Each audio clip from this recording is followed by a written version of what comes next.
ஒரு அரசன், அந்த அரசனுக்கு அன்னைக்கு பிறந்த நாள். அவன் என்ன அறிவிப்பு கொடுக்குறான்னா, அந்த நாட்டு மக்களுக்கு ஒரு அறிவிப்பு கொடுக்குறாரு. இங்கிருந்து நீங்க காலை ஒரு 6 மணி சூரிய உதயம்.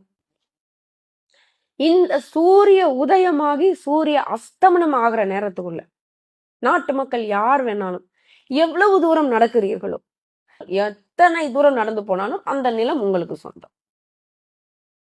நீங்க எவ்வளவு வேணாலும் சூரிய அஸ்தமனம் ஆகிற வரைக்கும் நீங்க எவ்வளவு வேணாலும் நடங்க, ஓடுங்க, என்ன வேணாலும் பண்ணிக்கோங்க. நீங்க போய் நிக்கிற இடம் வரைக்கும் உங்களுக்கு அந்த இடம் சொந்தம். 1 ஏக்கர் நடக்கிறீங்களா? ஏன்னா நீங்க நினைச்சு பாருங்க, 1 ஏக்கரை நம்ம ஒரு நிமிஷத்துல நடந்துடலாம். 2 ஏக்கர், 3 ஏக்கர். அப்போ அவர் சூரிய அஸ்தமனம் வரைக்கும் 12 மணி நேரம் டைம் கொடுக்குறாரு. எவ்வளவு வேணாலும் நடந்துக்கோங்க, இந்த இடம் ஃபுல்லா என்னதுதான், எடுத்துக்கலாம். என் நாட்டு மக்களுக்கு இன்னைக்கு என் 60வது பிறந்த நாள் எடுத்துக்கும். எப்படி இருக்கும் மக்களுக்கு?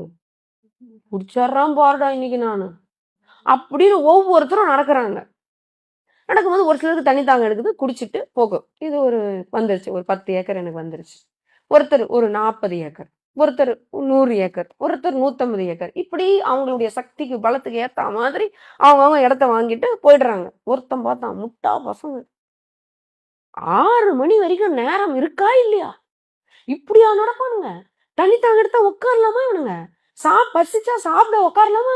முட்டா பசங்க, முட்டா பசங்கன்னு என்ன பண்றான்? நடப்பனா நானு? நான் என்ன பண்ணுவேன்? ஓடுவேன். தண்ணி குடிப்பேன்றீங்க, குடிக்க மாட்டேன். சாப்பிடுவேன் நானு, சாப்பிட மாட்டேன்னு என்ன பண்றான்?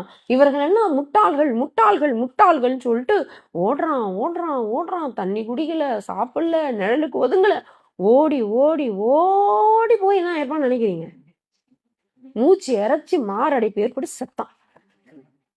லியோ டால்ஸ்டாய் எழுதுறார் கதை. அந்த முட்டாள் வேற யாரும் இல்ல. கொஞ்சம் இருக்கிறத வச்சு மகிழ்ச்சியா போனானுங்க பார்த்தா, அவனை இவன் முட்டாள் முட்டாள்னா. அவங்க எல்லாம் வாழ்ந்தாங்க. 100 ஏக்கர் இடத்த வச்சுட்டு நல்லா வாழ்ந்தாங்க. 150 ஏக்கர் வச்சுட்டு நல்லா வாழ்ந்தாங்க.